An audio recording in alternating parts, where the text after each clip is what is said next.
চুরি করলেও বিবেক নেই, দুর্নীতি করলেও বিবেক নেই। মহাকাল যেদিন জাগবে সেদিন সব শেষ। মহাকালের কবলে পড়ার আগে নিজে শুধরে নিন। এখানে কি আছে বলুন তো? একদিকে বিবেক আর এইদিকে বিবেকহীন যারা তৃণমূলের কার্যকর্তারা, স্পেশালি যারা হিন্দু কার্যকর্তারা, যারা সব দুর্নীতি করে বেড়াচ্ছেন, তাদের তো বিবেক বলে কোনো জিনিসই নেই। চুরি করলেও বিবেক নেই, দুর্নীতি করলেও বিবেক নেই। এখানে কি আছে বলুন তো? না উদ্যোগ আছে, না কারখানা আছে, না চাকরির ব্যবস্থা আছে, না শিক্ষা আছে, না স্বাস্থ্য আছে, কিচ্ছু নেই। এক্সেপ্ট দুর্নীতি এই রাজ্যতে কিচ্ছু নেই। তাহলে কি করব? কি করব আমরা? তাহলে একটাই কাজ আমাদের, এক ছাতার নিচে সবাইকে এসে ঐক্যবদ্ধ হয়ে এই তৃণমূল সরকারকে হাঁটাতে হবে। সেটাই হবে আমাদের এই বছরের সব থেকে বড় প্রতিজ্ঞা। সেকেন্ড, আমি বলছি আমার এখানে উপস্থিত যতগুলো আমার কার্যকর্তা আছেন, যদি কারোর সাথে কোনো মনোমালিন্য থাকে, দয়া করে ইলেকশন অবধি সেইগুলো মিটিয়ে নিন। কারোর মধ্যে কোনো মনোমালিন্য রাখবেন না, আর সবাই মিলে একসাথে ভোট করুন। সবাই একসাথে নিচে আসুন। কাশ্মীর ফাইলস দেখেছেন কিভাবে ব্রাহ্মণ পণ্ডিতদের ওখান থেকে বার করে দেওয়া হয়েছে? এখন কিন্তু ঠিক সেই অবস্থা এখানে এসছে।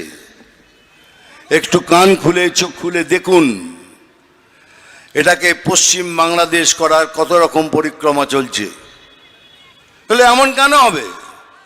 ওখানে হারমোনিয়াম কেড়ে নিচ্ছে, এখানে একটা ছোট্ট মেয়েকে বলছে গান গাইবে না, দুর্গা মায়ের গান চলবে না এখানে। দুর্গা মা সাম্প্রদায়িক কবে থেকে হলো? যে কোনো ধর্মীয় বই খুলে দেখুন, তাতে লেখা আছে कि मायर पायर नीचे स्वर्ग, मां के पैरों तले स्वर्ग है। अगर मां के पैरों तले स्वर्ग है तो मां सांप्रदायिक हलो की करे? किन्तु मां सांप्रदायिक। तारपर किछुदिन आगे आरेकटी मेयेके मधुमती बोले ताकेও হুমকি দেওয়া হয়েছে এখানে মায়ের গান চলবে না। তার মানে ধীরে ধীরে শুরু হচ্ছে বাংলাদেশের সমস্ত কার্যকলাপ। এমনকি হিন্দু জাগরণ মঞ্চ দীপু দাসকে জানানোর জন্য তারা একটা প্রতিবাদ মিছিল বার করেছিল। পুলিশ তাদের মেরে মাথা ফাটিয়ে দিয়েছে, 18 জনকে গ্রেপ্তার করেছে, তার মধ্যে 7 জন মহিলা ছিলেন। তাহলে আমরা প্রতিবাদও করতে পারবো না? বাংলাদেশের প্রতি আপনার এত ভালোবাসা, বাংলাদেশে হচ্ছে তা আমাদের লোকদের মারছেন। সেজন্যই বলছি সময় এসে গেছে, এখন জাগুন, একসাথে হন, ঐক্যবদ্ধ হয়ে ভোট করুন।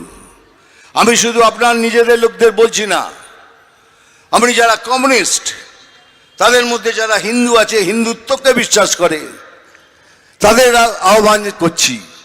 যারা কংগ্রেস আছেন তাদেরও আহ্বান করছি।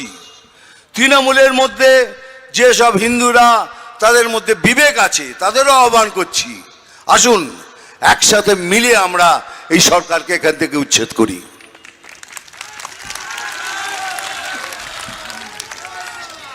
কি করবেন? এখানে কিছু করার জায়গা নেই। এই শুনলেন কিছুদিন আগেই আমাদের একটা কর্মীকে মেরেছে।